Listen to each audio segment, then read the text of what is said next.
Hi, இன்றைக்கி chicken biryani try பண்ணலாம் அப்படின்னு சொல்லிட்டு காலையிலே கடைக்கு போய் வாங்கிட்டு வந்தாச்சு. கிரேவி கொஞ்சம், பிரியாணி கொஞ்சம்னு சொல்லி வாங்கிட்டு வந்திருந்தேன். கடைக்கு போகிறதுக்கு முன்னாடியே என்னென்ன பிரியாணிக்கு தேவையோ எல்லாமே ரெடி பண்ணி வச்சுட்டு போயிட்டேன்.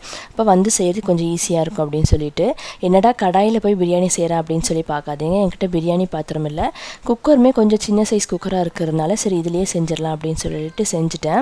எப்படி வருமா அப்படின்னு சொல்லி ரொம்ப யோசிச்சுட்டு இருந்தேன். வாழையிலெல்லாம் வாங்கிட்டு வந்திருந்தேன் தம் போடுறதுக்காக. இந்த மாதிரி வாழையில நல்லா வாஷ் பண்ணி போட்டுட்டு இந்த கடாயோட மூடியும் வச்சுட்டு நல்ல பெரிய சைஸ் பாத்திரத்தில் சுடு தண்ணி வச்சுருந்தேன். அதையும் இது மேலே எடுத்து வச்சுட்டு சின்ன பர்னரில் சிம்மில் ஒரு 20 மினிட்ஸ் வச்சுட்டேன். ஓப்பன் பண்ணுறப்போ ஒரே பதட்டம் தான், எப்படி பிரியாணி வருமோ, டேஸ்ட் எப்படி இருக்கும், அரிசி வெந்திருக்குமா அப்படின்னு சொல்லிட்டு.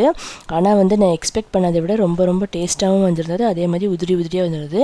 நைட் சாப்பிடும் போது கூட சாதம் அவ்வளோ சாஃப்டாக இருந்தது.